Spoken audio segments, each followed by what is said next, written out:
नमस्कार साथियों, लो आ गया चौथे चरण का ताज़ा रुझान। कौन कितनी सीटें जीतने जा रहा है। तो जी हाँ, आज हम बात करेंगे चौथे चरण में, जहाँ पर उत्तर प्रदेश की 13 लोकसभा सीटों पर जो मतदान है वो संपन्न हो चुका है। उसका जो रुझान है वो आ भी गया है। तो आज हम उसके लेकर बात करेंगे कि चुनावी रुझान क्या है।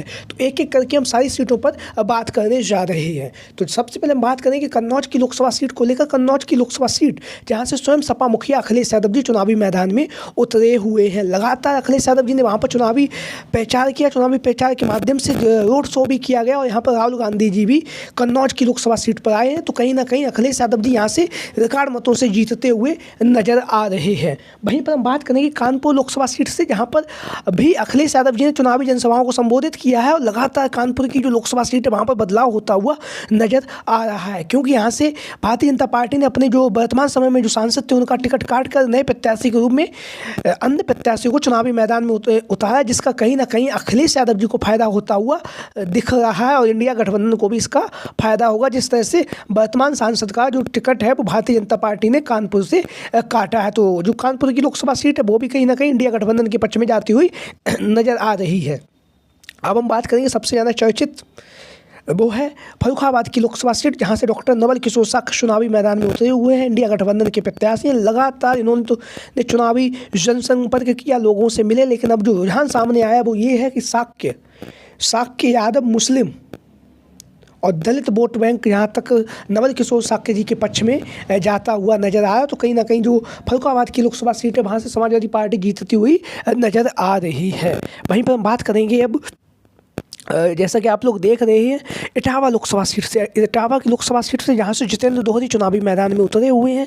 वहीं पर अखिलेश यादव जी ने भी यहाँ पर, और डिम्पल यादव ने और शिवपाल सिंह यादव जी ने चुनावी जनसभाओं को संबोधित भी किया है। तो कहीं ना कहीं जिस तरह से यहाँ के जो भारतीय जनता पार्टी के जो सांसद हैं उन्होंने चुनाव मतदान से पहले जिस तरह से नेताजी के बारे में और डिम्पल यादव जी के और अखिलेश यादव जी के बारे में जो अपशब्द बोले, उसका कहीं ना कहीं प्रभाव दिखता हुआ नजर आ रहा। तो जितेंद्र दोहरी यहाँ से चुनावी मैदान में जीतते हुए नजर आ रहे हैं इटावा की लोकसभा सीट से। अब हम बात करेंगे अकबरपुर लोकसभा सीट को लेकर। अकबरपुर लोकसभा सीट, जहाँ से राजा रामपाल इंडिया गठबंधन के प्रत्याशी हैं और जहाँ से अकबरपुर की जो लोकसभा सीट है यहाँ से राजा रामपाल जीतते हुए भी नजर आ रहे हैं, क्योंकि अखिलेश यादव जी के द्वारा जो पीडीए का नारा दिया गया है उस नारे की कहीं ना कहीं हमें झलक भी देखने के लिए मिल रही है और जनता भी एकमुश्त हो चुकी है। पीडीए समाज ने एकमुश्त होकर इंडिया गठबंधन के पक्ष में वोट भी कर रहा है।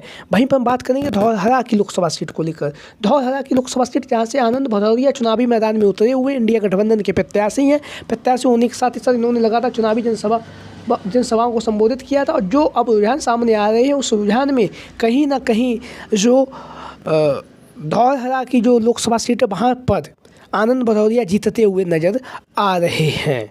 जाति समीकरण को साधने में अखिलेश यादव जी को बड़ी सफलता मिलती हुई नजर आ रही है। वहीं पर हम बात करेंगे शाहजहाँपुर लोकसभा सीट से, जहाँ से ज्योत्सना कश्यप चुनावी मैदान में उतरी है। यहाँ से जो राजेश कश्यप थे उनका टिकट काट कर अखिलेश यादव जी ने ज्योत्सना कश्यप को चुनावी मैदान में उतारा है। तो कहीं ना कहीं जो शाहजहाँपुर की लोकसभा सीट यह भारतीय जनता पार्टी के खाते में जाती हुई नजर आ रही है, क्योंकि जिस तरह से अखिलेश यादव जी के द्वारा नामांकन से कुछ समय पहले यहाँ से जो प्रत्याशी का बदलाव किया गया है उसको लेकर कहीं ना कहीं जनता में विरोध भी है और कहीं ना कहीं इसका फायदा भारतीय जनता पार्टी को भी मिलता हुआ नजर आ रहा है। अब हम बात करेंगे हरदोई लोकसभा सीट को लेकर। हरदोई की लोकसभा सीट, जहाँ से उषा वर्मा चुनावी मैदान में उतरी हुई हैं, पूर्व में सांसद रह भी चुकी हैं और हरदोई की लोकसभा सीट से जो रुझान सामने आ रहे हैं वो कहीं ना कहीं भारतीय जनता पार्टी के लिए खुश करने वाले जैसे हो सकते हैं, क्योंकि यहाँ से भारतीय जनता पार्टी जीतती हुई नजर आ रही है। हरदोई की लोकसभा सीट से एक बार पुनः भारतीय जनता पार्टी जीतती हुई हमें नज़र आ रही है।